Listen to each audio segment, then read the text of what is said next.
Boa noite, irmãos. Tudo bem com vocês? Tudo em paz? Deixa eu respirar aqui, que a gente estava sem respirar esse tempo todo. Que a graça e que a paz de Cristo sejam multiplicados na vida de vocês, amém? E vamos dar continuidade a mais essa oportunidade, que Deus tem nos dado de junto podermos sentarmos na mesa e comer aquilo que Ele tem preparado para nós hoje, amém? É isso que você pretende? É isso que você quer? Pai, quero te agradecer, Senhor, porque pela Tua graça você nos trouxe aqui, foi a Tua mão que nos moveu até aqui. Quero te agradecer, Senhor Deus, porque foi o Teu amor que nos atraiu. Quero te agradecer, Senhor, porque essa ideia toda é Tua, esse projeto é Teu, essa obra é Tua, Senhor Deus, e nós estamos aqui apenas cumprindo o Teu querer, a Tua vontade, o Teu desejo. Eu quero te agradecer porque nessa noite você reuniu parte da Tua igreja aqui na terra, aqui nesse lugar, nesse momento, Pai, para que a gente possa juntos, como eu falei, Senhor, entendo que estamos diante de uma mesa para comer aquilo que você tem preparado para esse dia de hoje, Senhor Deus, não o de ontem, porque você não é Deus de ontem, Pai, você tem sempre um pão novo a cada dia, tem sempre, Senhor Deus, um vinho novo a cada dia, você tem sempre, Pai querido, algo novo para nós. O que nós queremos hoje é exatamente o que você tem para nós, Pai. Não queremos aqui ser meninos mal educados numa mesa, escolhendo o que comer e o que não comer, nem tentando dar ordem ao Pai, dizendo o que Ele tem que nos dar. Nós queremos nos comportar como filhos obedientes aqui, Senhor Deus, e aceitar com gratidão, com mansidão, Senhor Deus, o que você preparou para nós, o Teu povo, a Tua igreja, a Tua gente, a Tua família, nós que você reuniu aqui nesse lugar, Pai. Que a honra seja para Ti, que a glória seja para Ti, que Tu estejas sempre acima de todas as coisas, Pai, que só o Teu nome seja glorificado, assim eu creio, e quem quer comigo diz, amém. Graças a Deus. Meus queridos, eu quero compartilhar com os irmãos um trecho aqui da palavra de Deus para a gente seguir em frente, nessa caminhada que Deus tem nos chamado. E quero compartilhar uma carta que eu tenho lido esses últimos dias, tenho dado uma olhada e tenho percebido quão atual essa carta tem sido para nós hoje, nos nossos dias.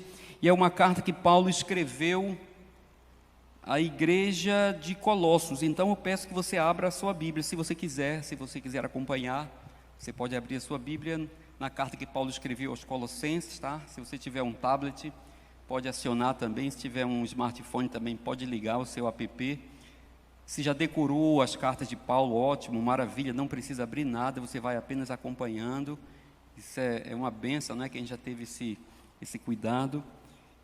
E eu quero compartilhar com os irmãos um trechinho dessa carta aqui.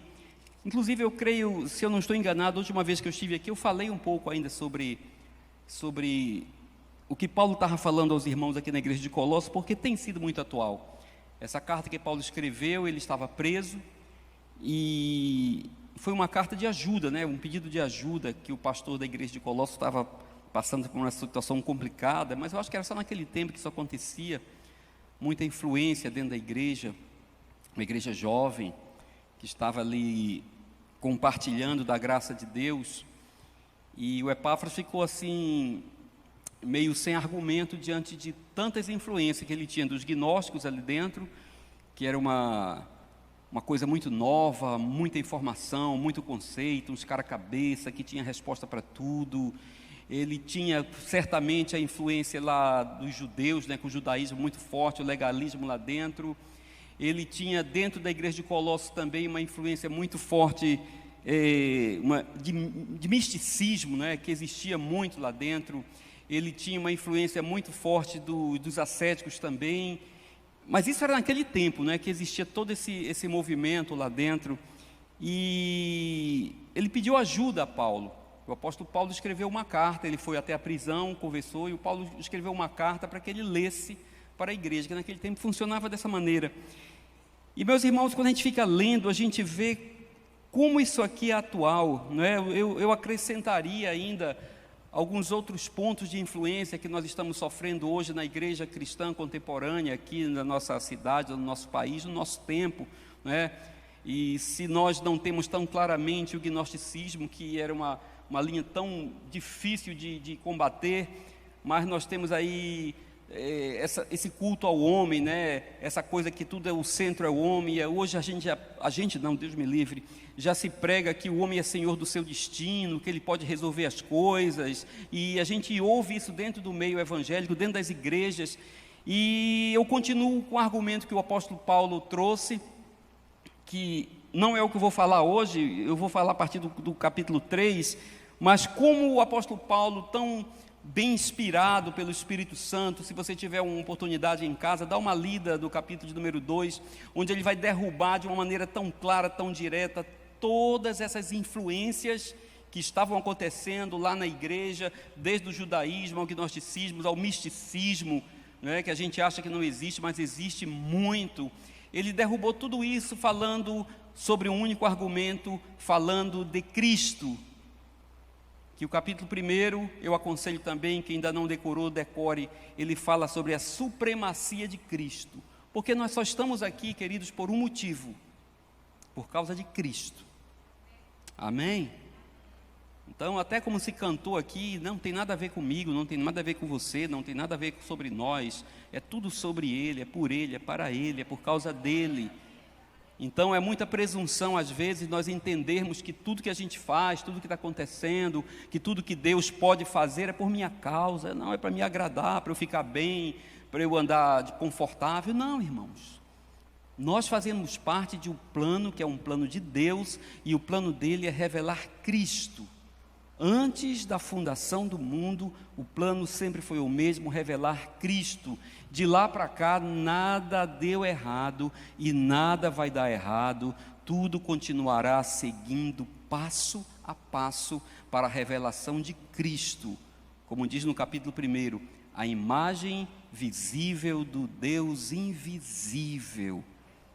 Aquele que é sobre todas as coisas, nele tudo subsiste, ele é o cabeça de todas as coisas, ele é supremo sobre tudo, então tudo consiste em Cristo.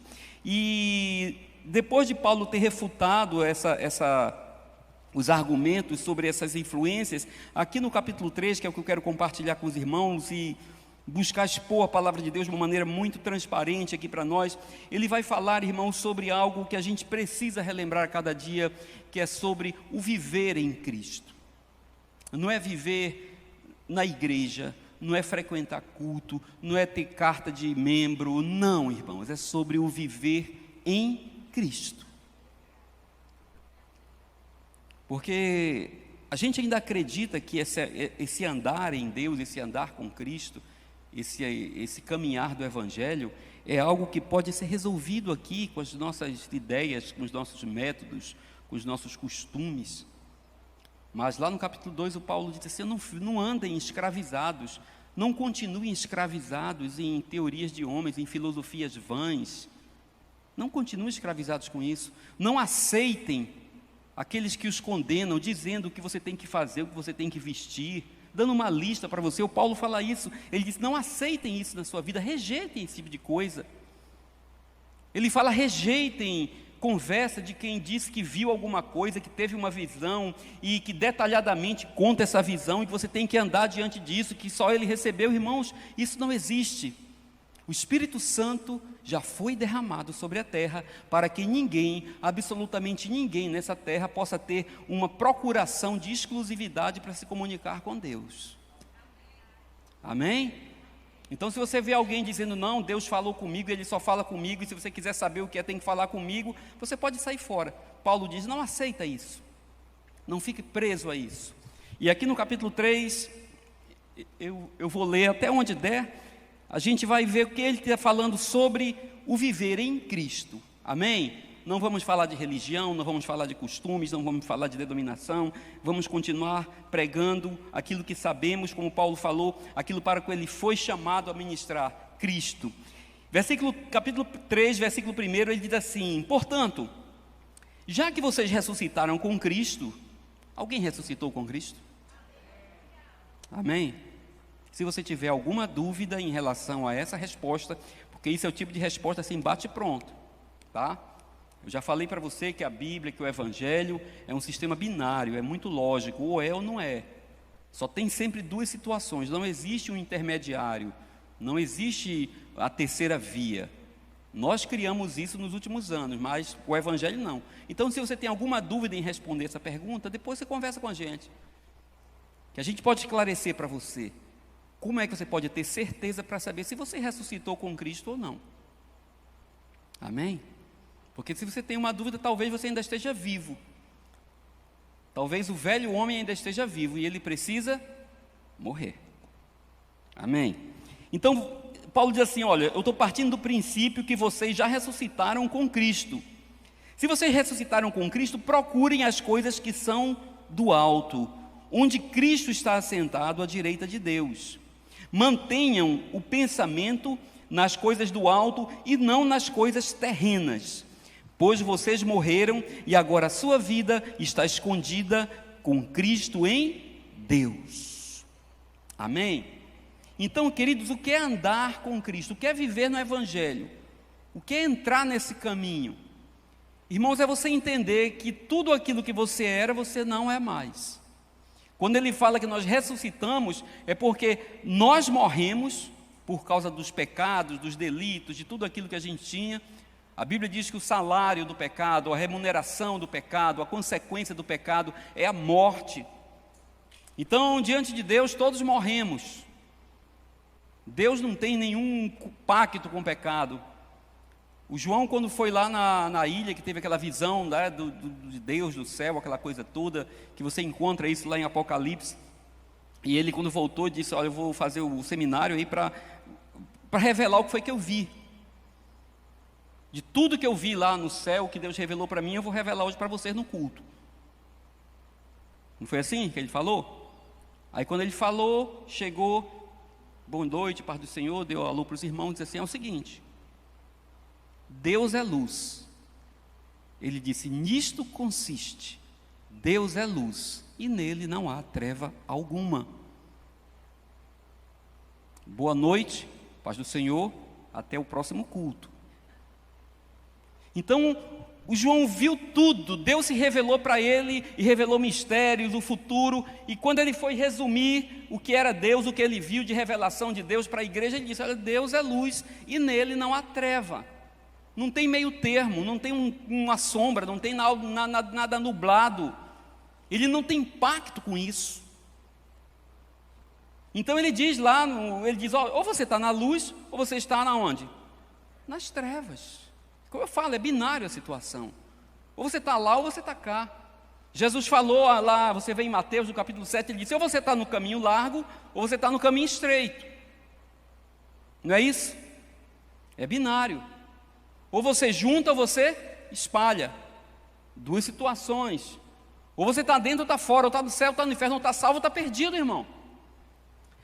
O Evangelho, ele não dá esse espaço que nós criamos ultimamente para acomodar as pessoas dentro da religião, que é essa terceira via, onde você chega para alguém, para um jovem, para um filho, para qualquer pessoa, e diz assim, olha, você tem que resolver a sua vida, o que é que você quer da vida, se você quer ir para o céu, quer ir para o inferno, o que é que você quer, você tem que resolver, está na idade já de resolver, tem que tomar uma decisão na sua vida. Quem já escutou essa história?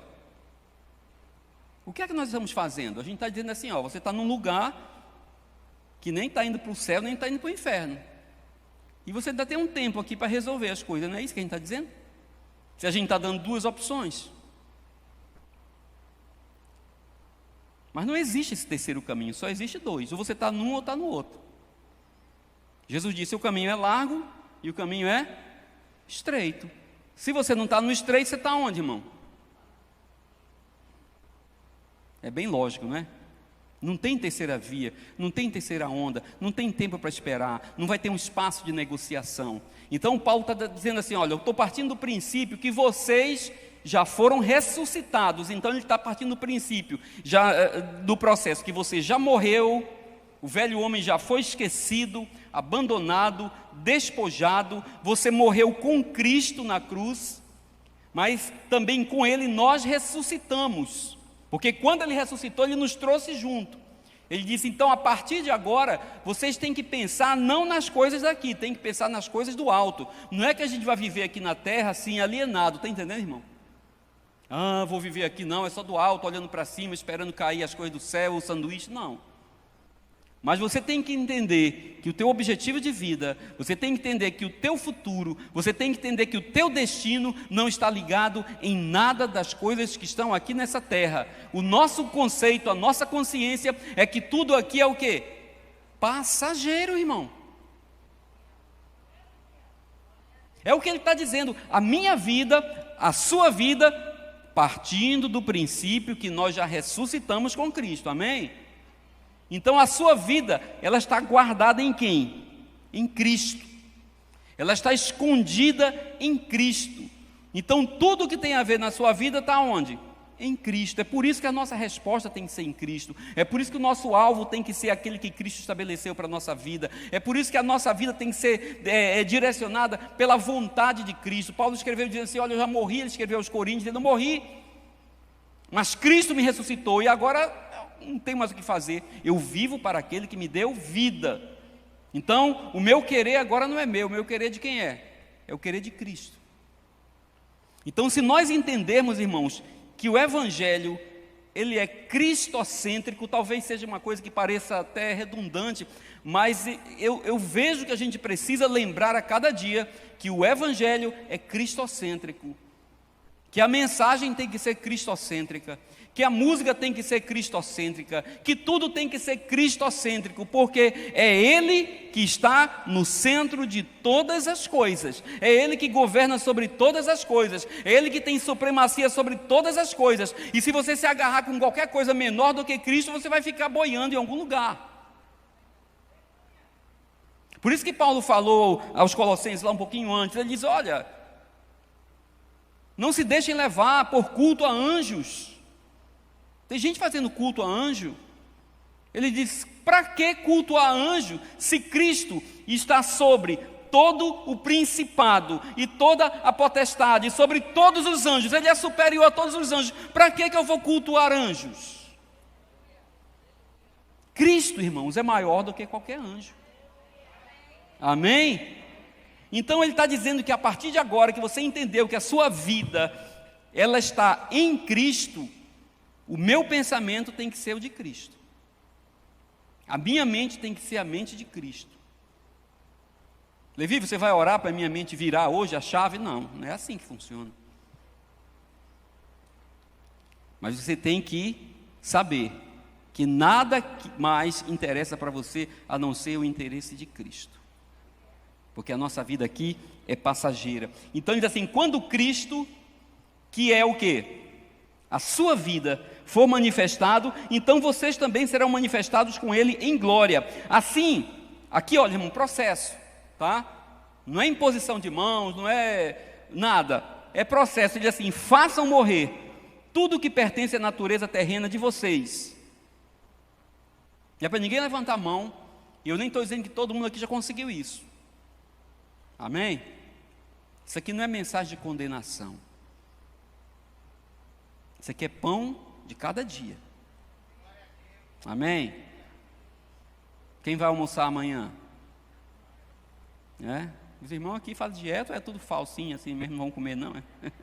Quem vai almoçar amanhã, irmão? Quem vai jantar? Quem vai tomar água? Você vai conseguir comer toda a comida para o resto da sua vida? Não, é todo dia, é todo dia. Então todo dia você tem que lembrar disso aqui, que ele diz assim, olha, então façam morrer tudo que pertence à natureza humana de vocês. Imoralidade sexual, impureza, paixão, desejos maus, a ganância, que é idolatria. Levi está livre disso? Não. Mas eu sei que o meu alvo, eu sei que a minha luta, eu sei que a minha vida deve ser lutar contra tudo isso aqui, enfraquecer isso cada vez menos. Por quê? Porque o meu objetivo agora não é me satisfazer nisso. O meu objetivo agora não é viver em função disso. O meu objetivo agora é viver em função de quem? De Cristo. Amém? Então essa nossa natureza humana, irmãos, a gente não vai se livrar dela enquanto não formos glorificados. Então não tem como você adiantar esse processo. Tem gente que já quer virar anjo aqui, já quer viver assim, meio sublimado, não tem como, tá? A gente vai entrar no outro caminho, quem entra por esse caminho já vai entrar para o ascetismo, que é culto ao corpo. A gente vai conviver com a nossa natureza humana, mas sempre entendendo que não vamos viver mais sob o domínio da carne. Vamos viver sob o domínio do Espírito Santo, pela graça de Deus que nos qualifica para isso. Amém? Ele diz assim: é por causa dessas coisas que vem a ira de Deus sobre os que vivem na desobediência, as quais vocês praticaram aonde, irmão? No passado. Amém? Então ele está dizendo, se nós morremos, o processo ainda continua. A gente fez isso no passado, a gente praticou isso no passado. Aí você pode estar pensando, eita, mas eu fiz isso ontem, eu fiz isso agora de manhã, eu fiz isso agora bem ali. Calma.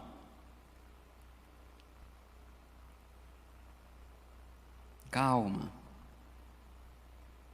Ele está explicando que a nossa vida está passando por um processo. E que viver na prática é uma coisa. E ser acometido de uma falha é outra coisa. Ter prazer no que faz é uma coisa.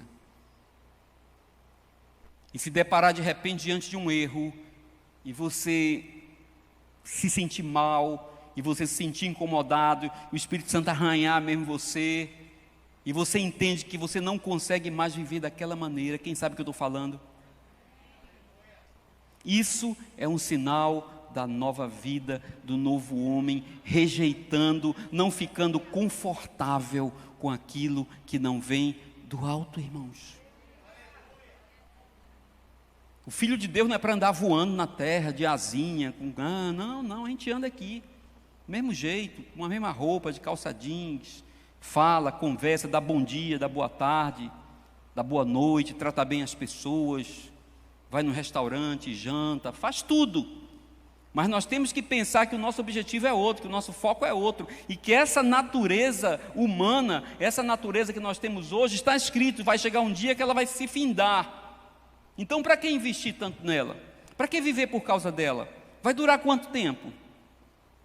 Esse corpinho malhado, dura quanto tempo, irmão? Hein? Diga aí. Viver de onda, de prazer, de virar os olhinhos, dura quanto tempo? Paulo disse assim, olha, quem acha que a vida é só isso, é o mais infeliz dos homens. Porque se durar 70, se tiver um de 70 fazendo essas coisas, o cara já está fora de onda aí, já passou. A gente nem acredita no que ele conta. Não é assim? A nossa vida, o nosso futuro, o projeto de Deus para nós, Cristo em nós, aponta para a eternidade. Que comparado a qualquer espaço de tempo nessa terra, isso aqui é insignificante. Amém? Então, o apóstolo Paulo está falando, irmão, sobre o nosso dia a dia. Ele diz assim, mas agora, abandonem todas essas coisas. Abandonem a ira, a indignação, a maldade, maledicência, linguagem indecente no falar. Abandonem tudo isso. Não vale a pena, irmãos. Nada disso aqui vale a pena. Nada disso aqui, preservar essas coisas não é bom para a sua vida, não é bom para a nossa vida. Talvez isso não sei se pareça muito espiritual, mas é para você viver melhor nessa terra. Para que guardar ira? Para que guardar raiva? O apóstolo Paulo disse, arranca a raiz de amargura, isso não vai dar nada em você. Se livra disso, porque isso talvez dificulte a sua caminhada. Isso talvez dificulte o seu andar, isso talvez dificulte você entender o que Cristo quer para você aqui nessa terra, que é muito maior do que qualquer coisa. Tem gente se embaraçando porque foi caluniado, porque foi pisado, porque foi sei lá o quê, porque falaram mal, porque foi abandonado, porque foi traído, porque foi tudo no mundo. Tem gente se atrapalhando com isso, irmão. Olha para Cristo. Antes de ser Cristo como Jesus, Ele passou por absolutamente tudo isso. Dá um timezinho. eu libero aquele seu minuto de beicinho em casa, eu libero. Vai lá para o seu quarto, vá curtir esse momento, mas eu aconselho você a se agarrar com o Evangelho, vá ver a história de Jesus, abandonado pelos amigos, traído pelos irmãos, vendido, caluniado, sim, caluniado. Se alguém falar que caluniaram Levi, pode ter uma chance de ser verdade, não pode? Pode ou não pode, Marcelo? Poxa vida, Marcelo. Pode, por quê? Porque eu posso cometer alguma falha, pode ser verdade, mas de Jesus, irmão, Jesus não cometeu nada, e ele foi caluniado, ele foi colocado o pecado dele meu pecado sobre a vida dele, tudo ele passou como homem, como eu e você, sofreu tudo isso, na pior hora da sua vida ele ficou abandonado, olhou para um lado, olhou para o outro, não tinha amigo, não tinha grupo de estudo, não tinha discípulo, não tinha ninguém, todo mundo correu, a família correu.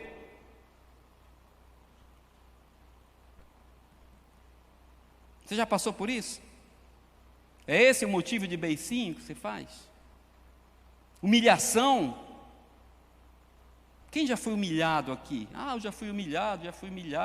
Eu fui lá pedir o negócio, o cara passou em rosto, não sei o quê. Você foi humilhado publicamente? Você foi exposto publicamente? Você foi pendurado no lugar mais vergonhoso da terra? Você foi colocado no meio de bandido, de ladrão?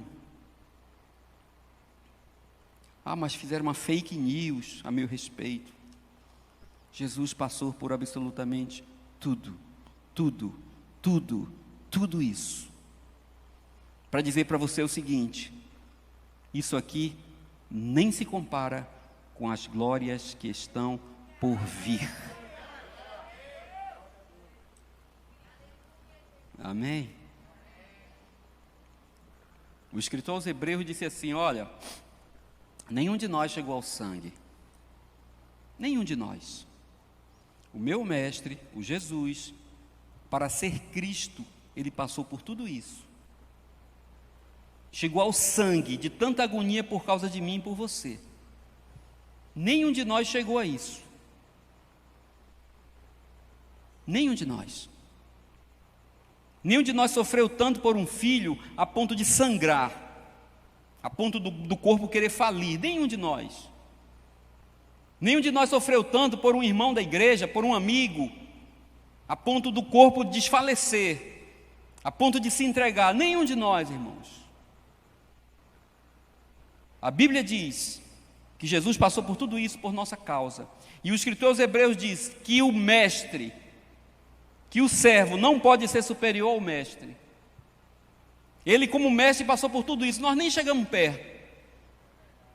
Nem chegamos perto da humilhação, nem chegamos perto da calúnia, nem chegamos perto do abandono, nem chegamos perto do sofrimento, da agonia, do amor. Nunca nos entregamos para salvar ninguém. Nunca nos prontificamos para nem carregar a cadeira para alguém. Jesus fez isso por nós, sofreu por nós, fez tudo por nós, para que Ele pudesse ser esse Cristo que merece a nossa honra, o nosso louvor, a nossa adoração, a nossa devoção e a nossa retidão em cima dos seus caminhos. Tem que ser Cristo, irmãos. Então Ele está dizendo aqui: olha, se livre desse negócio, não vale a pena não. Passa em frente, olha para Cristo, Ele já passou por tudo isso. Então Ele diz assim: olha, se livre de tudo isso e se revistam, né? Não mintam uns para os outros, visto que vocês já se despiram do velho homem. Vocês estão vendo que Ele está sempre falando, partindo do princípio que Ele está falando para uma igreja. Isso aqui não é pregação, não é palavra para quem está lá no meio da praça, não é palavra para quem está lá no meio dos outros, não. Ele está uma carta que Ele escreveu para uma igreja, como hoje eu estou falando aqui para uma igreja. Estamos partindo desse princípio, então não mintam uns para os outros, uma vez que vocês já se despiram do velho homem com suas práticas. Palavra-chave, qual é, irmão? Prática. Palavra-chave, qual é? prática. O jogador de futebol joga bola todo dia. Ele tem o quê? Prática. Se fosse pecado jogar futebol, não é verdade? Então ele era um praticante de quê? Do pecado. Ele é um profissional, ele gosta disso, ganha dinheiro, se sente bem, acha bacana. Aí de repente eu vou jogar futebol, vou ali, me convidam, eu não resisto à tentação e vou jogar futebol. Nem sei fazer direito, porque não tenho prática. Não é assim? Aí o cara me bate, eu caio no chão, me machuco. Joguei futebol. Estão entendendo? Não é prática, irmão. A gente nem sabe mais fazer isso, faz mal feito. Depois que nós nos despimos do velho homem, nós nos livramos dessas práticas, eventualmente alguma coisa pode acontecer, você entende o que eu estou falando. Mas não é mais a nossa prática. Por isso há o arrependimento, por isso há a confissão, por isso há o quebrantamento, para que a gente se volte para Deus e falar: Senhor, que loucura foi essa? Para onde eu quis voltar? Se meu caminho é contigo. Então ele está falando de prática. Se revistam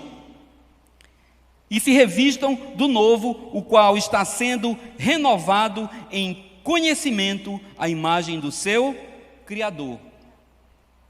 A gente vai continuar falando aqui, irmãos. A gente está falando de prática do dia a dia.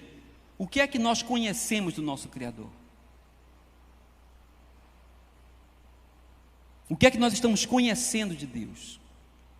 O apóstolo Paulo diz que a gente não vive mais nessa prática do pecado, a gente não vive mais nessa prática do velho homem, mas que nós devemos nos revestir. O que é nos revestir do alto? O que é pensar nas coisas do alto? É buscar pleno conhecimento de Deus a cada dia, irmãos.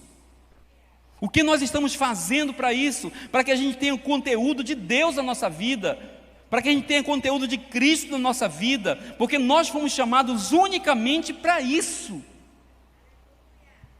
Nós não fomos chamados para estar pregando, para ser palestrante, para ser pregador, cantor, nada disso. Jesus, quando falou com os seus discípulos e falou sobre a nossa missão, sobre o nosso trabalho aqui nessa terra, ele disse assim: olha, fiquem tranquilos, quando o Espírito Santo vier, ele falou isso, você vai encontrar em Atos capítulo 1, a partir do versículo 8, ele teve aquela conversa com os discípulos, ele disse: o Espírito Santo vier, então vocês serão minhas testemunhas. É só isso. O Evangelho, pregar o Evangelho, não é o que eu estou fazendo aqui não, irmão. Vocês estão entendendo? Eu estou expondo a palavra da maneira como ela é, para que a gente possa juntos aqui entender como deve ser a nossa caminhada no dia a dia, para que através da nossa vida a gente possa pregar o Evangelho, testemunhando de forma pessoal qual é a nossa experiência que temos com quem? Com Deus, do qual somos testemunhas. Agora, quem consegue testemunhar aquilo que não viu? Diga, quem consegue? Só um criminoso, né? Que ele dá um falso testemunho. Ele vai dizer algo que ele não viveu, ele vai dizer algo que ele não experimentou, ele vai dizer algo que ele não tem conhecimento de causa.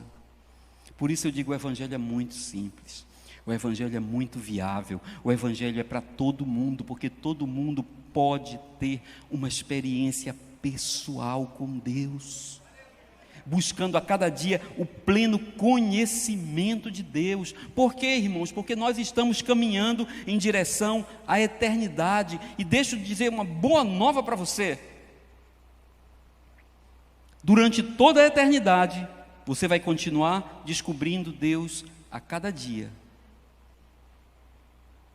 Amém? Por isso não vale a pena você cultuar Levi, nem cultuar João, nem Pedro, nem Paulo, nem ninguém. Com 10 minutos de conversa você estoura os assuntos a meu respeito. Em 3 dias de convivência talvez você já fique decepcionado. Aquele cara não anda penteado desse jeito, fui na casa dele, estava os cabelos tudo louco. Está entendendo, irmãos? Mas em Deus, a cada dia, quanto mais você mergulha, quanto mais você procura, quanto mais você busca, mais você tem. Quanto maior for a sua fome, a sua sede de justiça, mais você vai ser saciado, porque Deus tem abundantemente para nós. E isso é eternidade, queridos. A gente não pode viver nesse sonho de que vamos ficar aqui na terra esperando, fazendo as coisas e fazendo aqui, e um dia Jesus vem, arrebata a gente vai para a eternidade, lá vai... Não, irmãos, arrebatamento vai acontecer, faz parte, mas nós temos que entender que a eternidade já começou, que esse tempo já começou, que a porta já está aberta. Quando perguntaram para Jesus, Jesus, o que é a eternidade, o que vem a ser a vida eterna? Vai encontrar isso lá em João, no capítulo 6, aí ele diz assim, eu vou explicar para você, a eternidade sempre muito simples, muito rápido, muito direto, não dá tempo de fazer uma apresentação em PowerPoint, não dá tempo de falar com ninguém, não dá tempo de chamar a banda para fazer nada, nem botar fumaça, nem tom menor, não dá para fazer nada. Jesus disse assim, eu vou explicar o que é a vida eterna. A vida eterna consiste no pleno conhecimento de Deus. Ponto. Paz do Senhor, até a próxima. O evangelho é muito simples, irmãos. A gente que quer vender um negócio mais caro, está entendendo? A gente quer dizer que sabe das coisas, que é bacana, mas o evangelho é muito simples.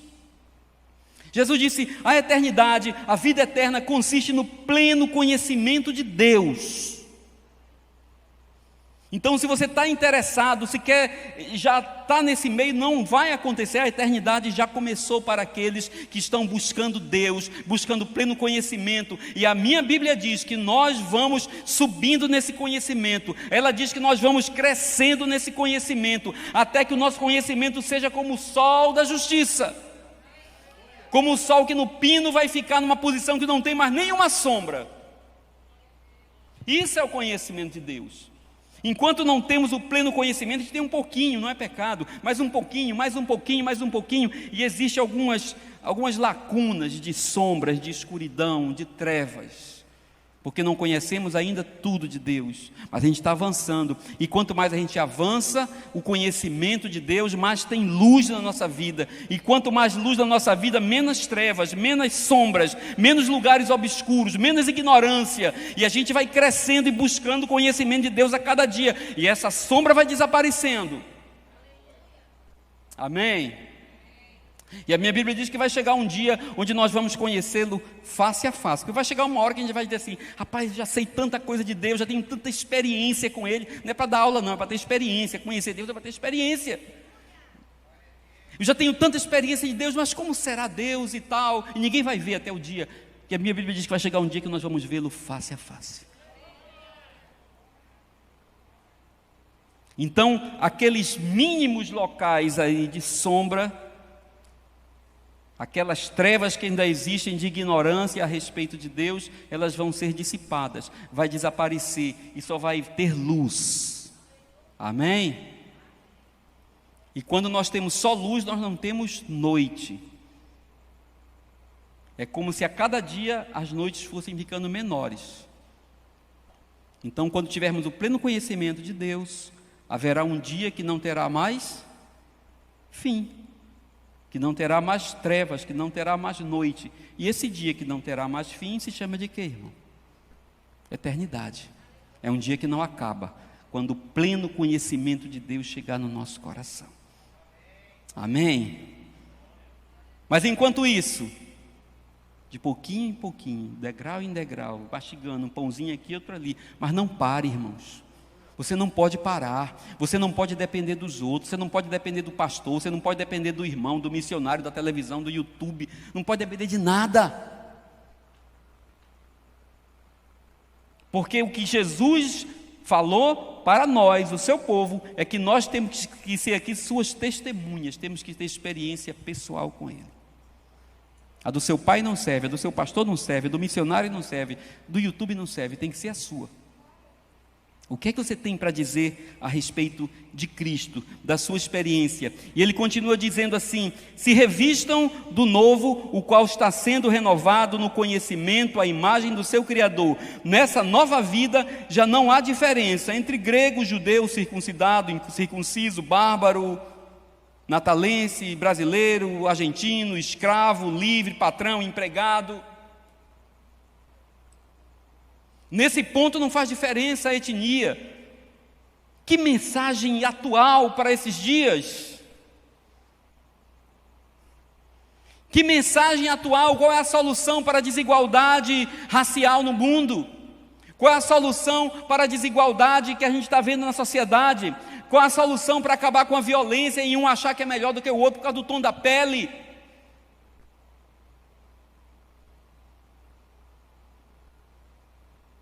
É queimar supermercado?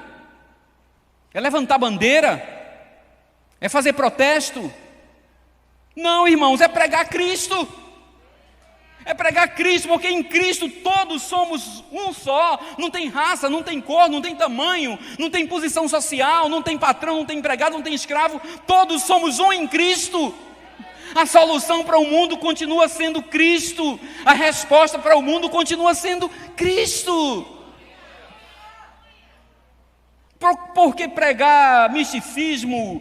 Tanta coisa que a gente prega nesses púlpitos aí, dando amuleto para as pessoas, dando patuá, tudo está se fazendo, então está benzendo gente. Se Cristo é a solução para tudo. Se formos, presta atenção, vamos voltar para o começo, se formos verdadeiramente ressuscitados com Ele, aí sim não veremos negros, nem branco, nem japonês, nem amarelo, nem preto, nem rico, nem pobre. Eu vou olhar e vou ver um pedaço da minha carne. Eu vou olhar e vou ver um irmão meu. Eu vou olhar e vou ver gente da minha família. Eu vou poder compartilhar o meu pão com ele. Eu vou poder compartilhar o meu vinho com ele. Porque se eu não consigo fazer isso, o apóstolo Paulo diz que nós estamos sem discernir o corpo de Cristo. Amém, irmãos? Não podemos viver, irmão, na religiosidade. Não podemos, é imoral o que já se fez com a Bíblia na mão. Quando no tempo da escravidão, principalmente na América, os senhores que não tinham ressuscitado, que não tinham se despojado do velho homem, das velhas práticas, todos os domingos reuniam a sua família, todos os empregados da fazenda, os escravos, liam a Bíblia, recitavam os salmos, enquanto arrancavam a pele daqueles homens com os seus chicotes e os tratavam como animais. Mas todo domingo de manhã, eles rigorosamente estavam prestando a um culto que não era a Deus, porque não faziam distinção do corpo de Cristo.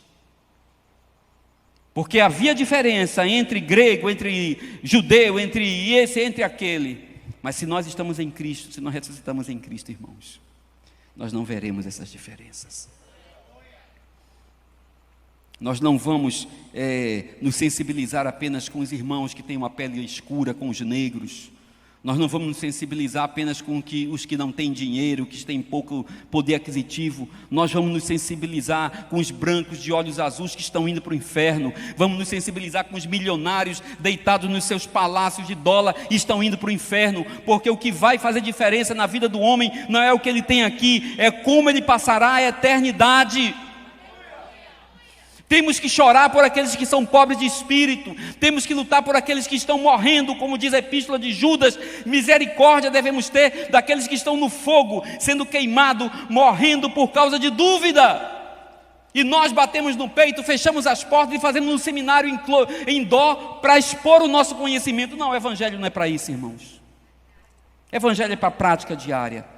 Evangelho é para o dia a dia. Evangelho é para contar experiência, para você chegar no seu trabalho e cochichar com o seu colega de trabalho e falar o que Deus tem feito na sua vida, sem microfone, sem internet, sem Instagram, sem nada. Não precisa publicar nada, não precisa dizer nada. Faça como Paul Washer diz: vá para um lugar onde só o diabo e Deus conheça seu nome, pregue o evangelho e morra por lá. Porque quem tem que levar a honra é Cristo. Quem tem que receber a glória é Ele, porque foi Ele quem morreu por todos nós. Essa é a vida do cristão. Essa é a vida diária do viver cristão que estamos procurando a cada dia. Versículo de número 12. Portanto, como povo escolhido de Deus, amém? Aí a gente gosta, né? Como povo escolhido de Deus, santo e amado, revistam-se de toda e profunda compaixão, bondade, humildade, mansidão, paciência. Paciência. Como é que a gente conhece o Filho de Deus? Porque ele é paciente. Não é só para recitar no domingo, esperei com paciência no Senhor, né? E ele se inclinou. Não, irmãos, é para ter paciência com tudo aquilo que Deus propositadamente colocou na sua vida. Os amigos, as pessoas bronqueiras, os filhos, os empregados, os parentes, paciência. Bondade.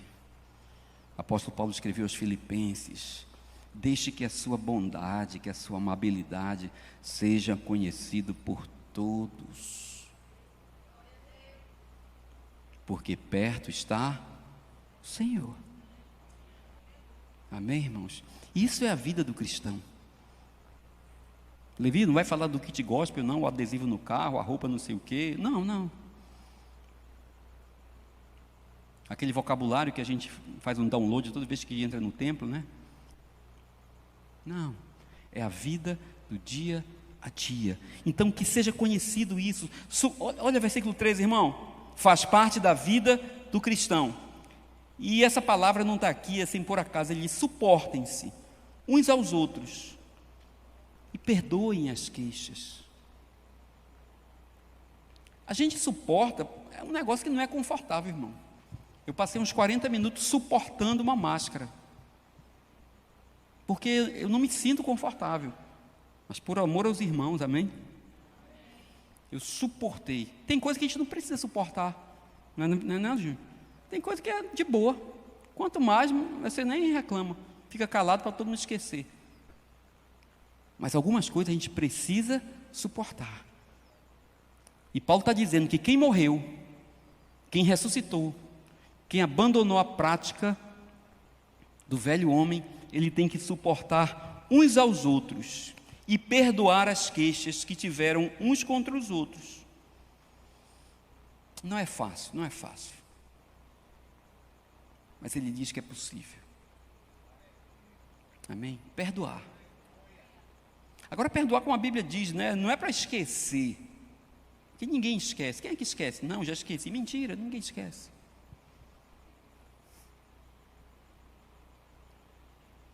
Não, Beto, esquece? Não esquece.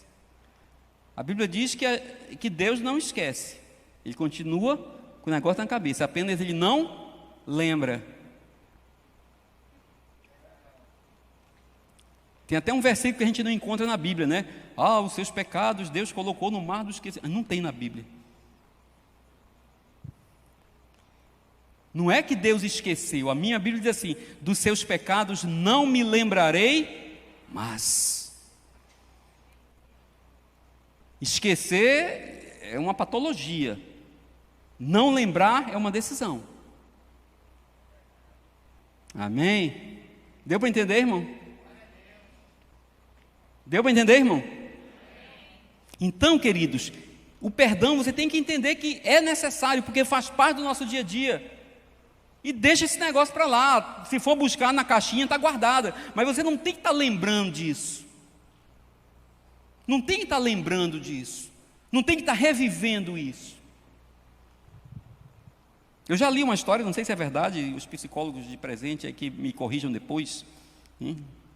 Pode me corrigir depois. Mas diz que a raiva, quando você tem uma raiva, o cara faz uma raiva para você, diz que dura, sabe quanto tempo, irmão? Quem já ficou com raiva aqui? Passou quanto tempo a sua raiva, irmão? Você passou quanto tempo com raiva? 2 horas? 2 horas, o tempo da irmã ali é 2 horas. Muito obrigado pela sua cooperação. Mais alguém? Passa quanto tempo a sua raiva, irmão? Dá mais, alguém ali tem mais de 2 horas. É uma raiva de uma qualidade melhor. Alguém mais? Dizem os que estudam que quando você tem uma raiva, né? O seu organismo libera aquela coisa toda lá, e isso dura, sabe quanto tempo? 45 segundos.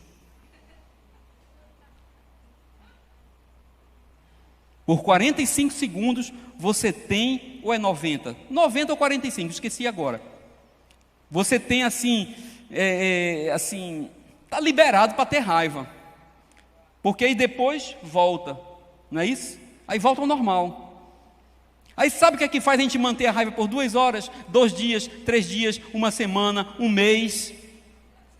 Sabe o que é? Lembrar.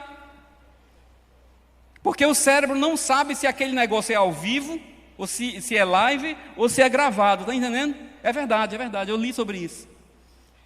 Então ele não sabe. Então quando você traz aquela imagem de volta, traz aquela informação de volta, ele diz, isso é verdade, é ao vivo, eu tenho que reagir.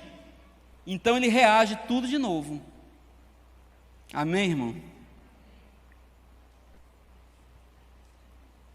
Não precisa. É prática do dia a dia, queridos.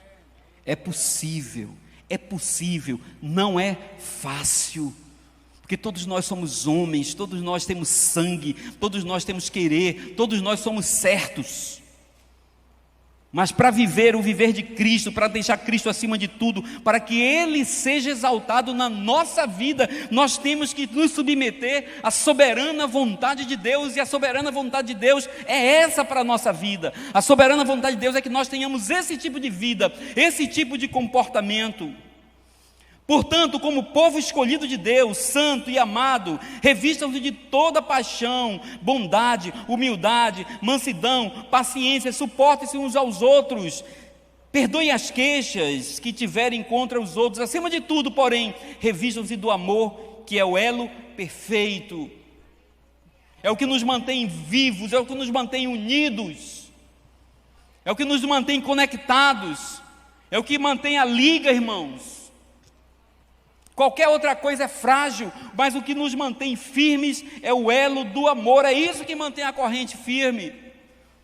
Se acabou o amor, acabou tudo, não sobra mais nada. Mas enquanto há amor, o amor consegue vencer todas as coisas, consegue vencer tudo, vence o orgulho.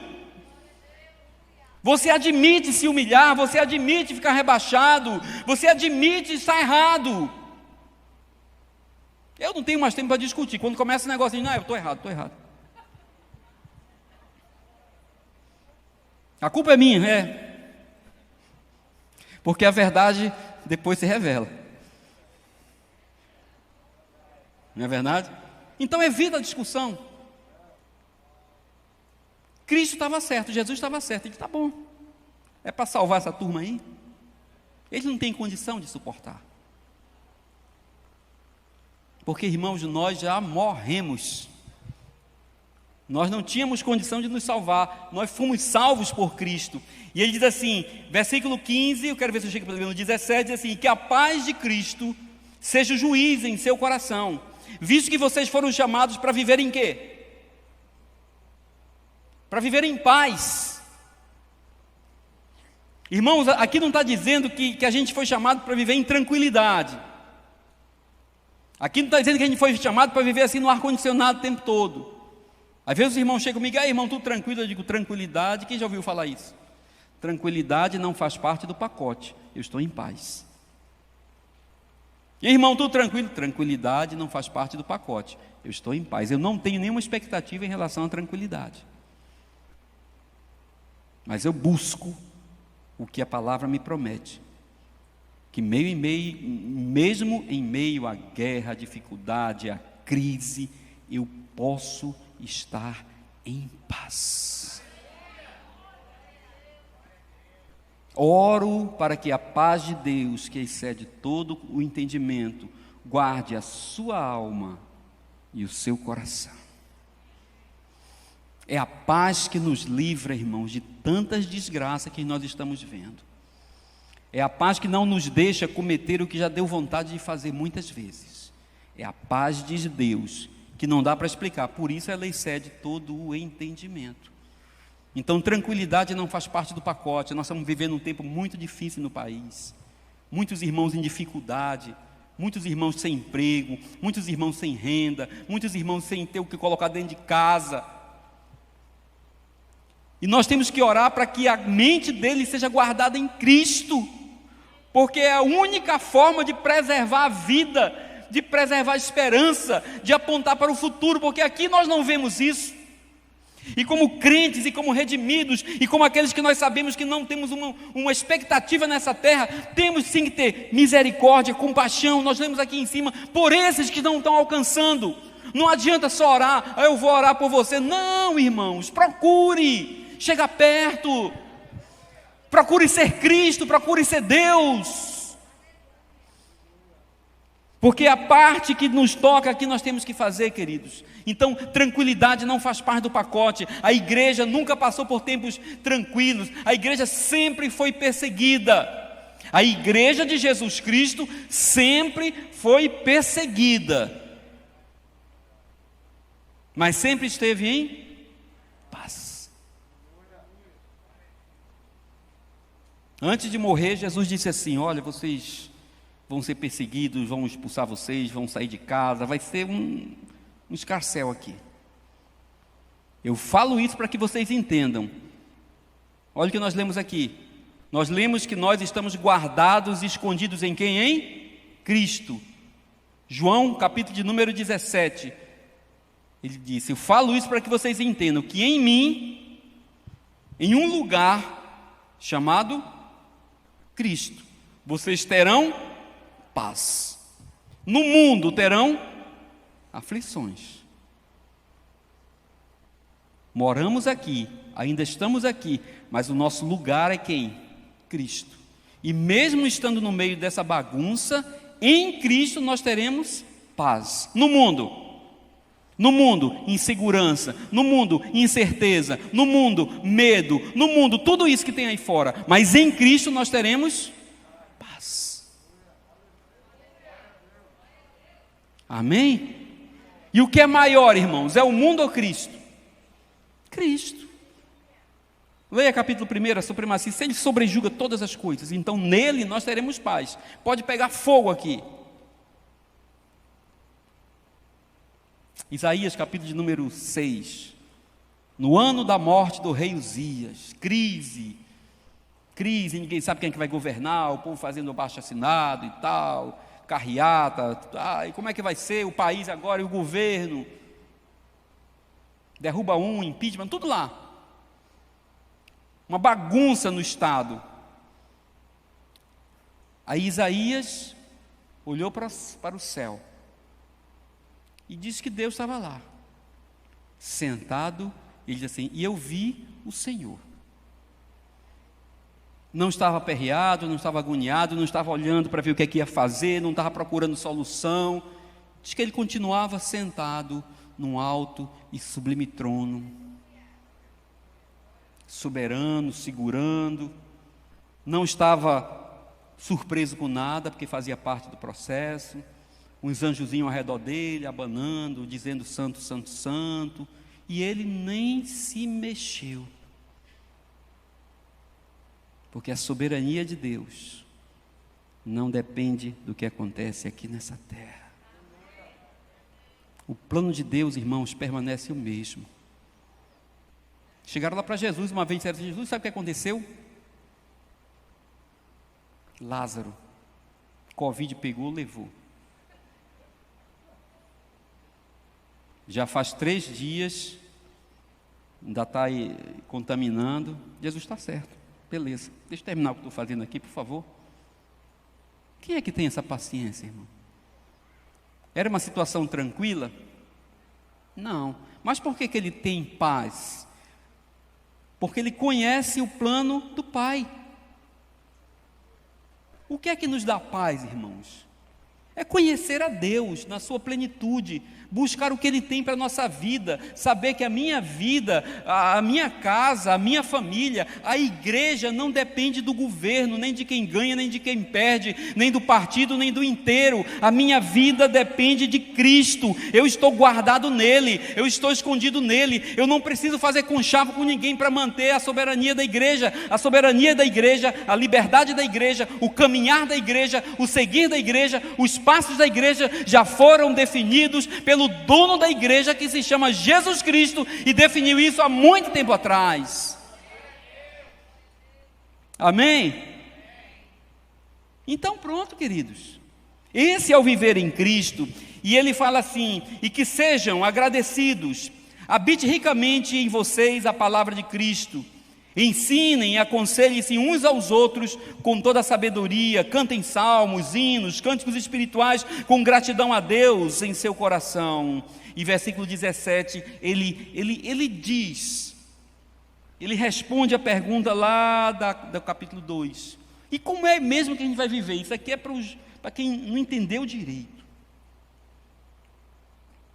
Eu cuidei dos jovens há algum tempo, e jovem, assim, ele pergunta muitas coisas, e eles têm medo. O jovem, ele tem um negócio assim, ele sabe quando está fazendo a coisa errada, não é assim? Ele sabe, ele fica com aquele temor, não sabe se dá certo, não dá. E geralmente, ele chegava e dizia assim: mas me diga uma coisa, e isso aqui é pecado? Isso aqui é pecado?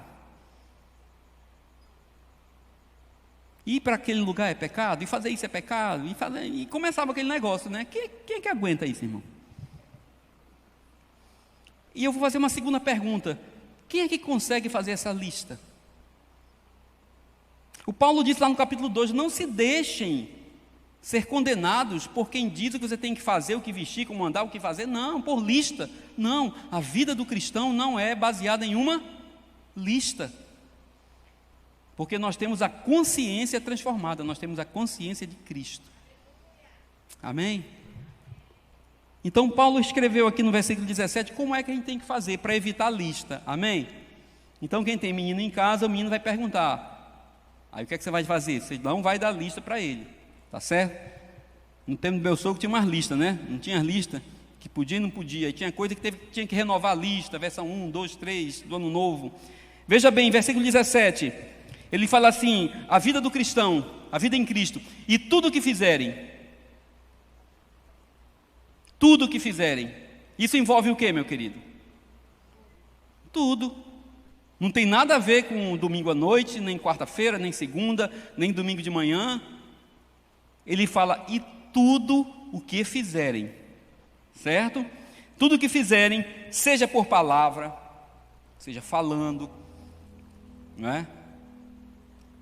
Quando a gente fala falando hoje, atualizando, né? Não, sem polêmica, em nome de Jesus. Atualizando, né? Aqui serve teclando também, amém, irmão? Teclando, passando áudio e tal. E tudo o que fizerem, absolutamente tudo o que fizerem, seja por palavra, seja por ação, seja por pensamento. A vida que Deus tem para nós não é uma vida quebrada, não é, irmãos, um personagem, não é para o domingo, nem para a quinta, nem para o dia de culto. É uma vida que, como eu falei, começou e vai até a eternidade. Então tudo que eu for fazer, tudo que você for fazer, tudo que seu filho for fazer, tudo que o pastor for fazer, tudo que todo mundo for fazer, ele diz assim: olha, faça da seguinte maneira: faça em nome de Jesus.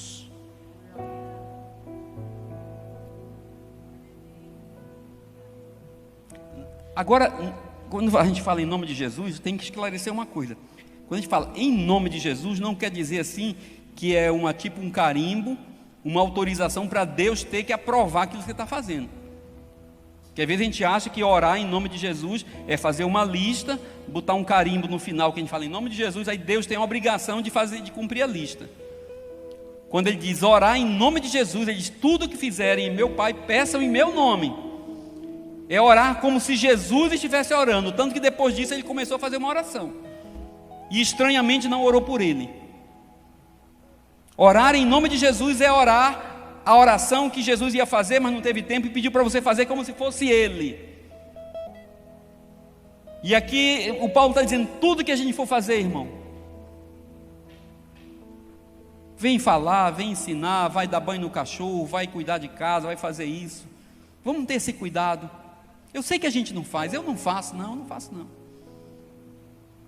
Faça como se Jesus fosse fazer. Faça em nome, faça no lugar dele, faça como se fosse ele. Isso que deu vontade de fazer agora, Jesus faria.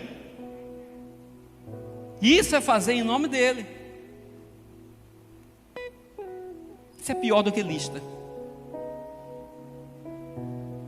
Então pensou alguma coisa, teve alguma ideia, vai fazer algum negócio, eu vou fazer isso aqui, porque Paulo disse que é tudo, então eu vou fazer esse negócio aqui, eu vou contratar esse empregado, eu vou negociar esse carro, eu vou fazer isso aqui, eu vou fazer como se Jesus estivesse fazendo.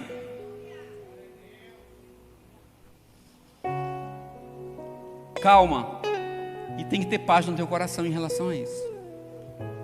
E depois que você entender que Jesus aprovaria isso, você tem que agradecer a Deus. Senhor, eu te agradeço, porque realmente você me colocou no lugar certo. Eu estou fazendo aqui como teu filho.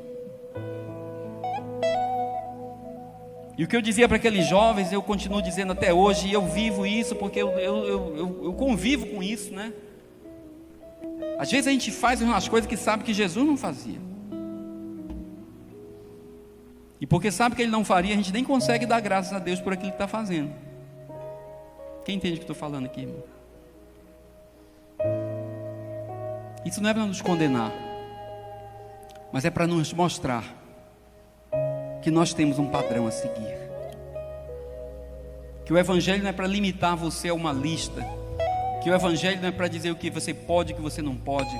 Que o Evangelho não é para limitar você a festas ou a uma dieta religiosa. O Evangelho é para te dar liberdade em Cristo Jesus. Liberdade para fazer e viver toda a plenitude do que Cristo, que está acima de todas as coisas, do que Ele tem para a minha vida e para a sua vida. O Evangelho é para me deixar livre de mim mesmo, para que uma vez salvo, uma vez resolvido em relação à minha vida, sabendo que foi Cristo quem me salvou, e eu não fiz absolutamente nada para isso, eu posso a partir de então viver o querer dEle, viver o viver dEle, pensar o que Ele pensa e alcançar quem Ele quer alcançar.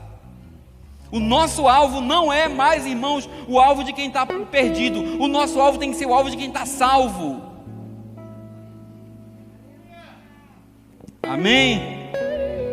Então o nosso alvo não é Cristo.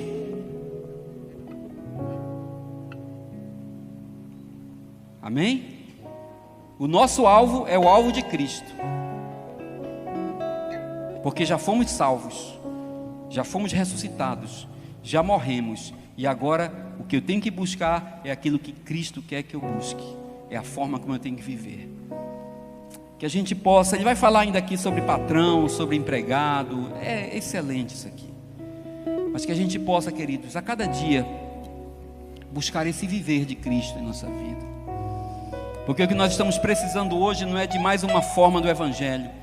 O que nós estamos precisando hoje não é mais uma revelação do Evangelho. Não existe isso. O que nós estamos precisando hoje não é mais um modismo dentro das igrejas, não é de mais uma onda dentro da igreja. Não, o que nós estamos precisando hoje é limpar, queridos, limpar, tirar toda a sujeira que está na nossa frente, impedindo que a gente veja a luz do Evangelho, aquilo que está lá dentro. Para quê? Para que a gente possa viver unicamente esse Evangelho puro e simples, que prega Cristo, que exalta Cristo, que o coloca no centro de todas as coisas. E como a sua igreja, nós vamos seguir até a eternidade. Que Deus abençoe a vida de vocês, irmãos.